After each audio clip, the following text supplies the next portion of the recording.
सैयद अब्दुल सुलेमानी की हादसाती मौत, मौलाना अब्दुल क़य्यूम शाकिर का इजहार अफसोस। मरहूम को मिलनसार व खुशगुफ्तार शख्सियत करार देते हुए कहा कि उनकी कमी शिद्दत से महसूस होगी। मौत जिस कदर यकीनी है, उसका वक्त भी उसी कदर यकीनी है, जिसकी एक मिसाल मौलवी सैयद अब्दुल्ला सुलेमानी मुतवतिन हज़गुल बांसवाड़ा हाल मुक़ीम निज़ामाबाद की हादसाती मौत है। अल्लाह पाक मरहूम की गरीक़ रहमत फरमाए, जुमला पसमानदगान को सब्र जमील अता फरमाए और पूरी मिल्लत इस्लामिया की हादसाती अमवात से हिफाजत फरमाए।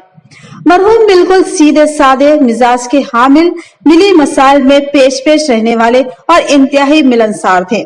मौसूफ का गर्चे के हल्का अहबाब बहुत वसी था।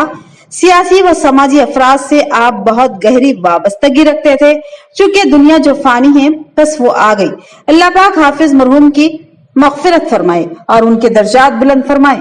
आप शहर निज़ामाबाद के अकाबिर उलमा के शागिर्द रह चुके हैं, जिस पर वो अक्सर फख्र किया करते थे और नाम बनाम अपने असातिज़ा मुफ्ती इस्माइल साहब मशकुतुलूम मालापल्ली और मदीनातुलूम, उसी तरह मौलाना अताउर रहमान जावेद क़ासमी और मौलाना सैयद वलीउल्लाह क़ासमी अलैहिर्रहमा का नाम लेकर आप दीदा व अश्कबार होते थे।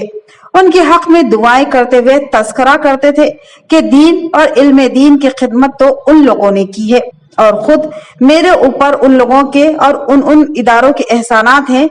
साथ ही साथ मुजफ्फरनगर यूपी का एक बड़ा मदरसा, बागोवाली और गुलावटी का मदरसा मिंबर उलूम का भी तस्करा करते थे कि मैंने उन मदारिस से भी इक्तिसाब फैज किया है। मौसूफ जमीयतुल उलमा की मुख्तलिफ सरगर्मियों से भी वाबस्ता थे और जमीयती अकाबरीन शेख इस्लाम और फिदाई मिल्लत को करीब से देखा था। बड़े शौक से उनके वाकयात भी सुनाते थे, खिदमत खल्क के हवाले से आगे रहते थे और बढ़ चढ़ कर प्रोग्रामों में हिस्सा लेते थे। दुआ है कि अल्लाह ताला बाल बाल मग़फ़िरत फरमाए। मैं अपनी तरफ से और अपनी तमाम तंजीमों की जानिब से ताज़ियत मसनूना पेश करते हुए अल्लाह ताला मरहूम के साथ फजल खास की दुआ करता हूँ और उलमाए बरादरी से ईसाल सवाब के एहतमाम की दरख्वास्त करता हूँ।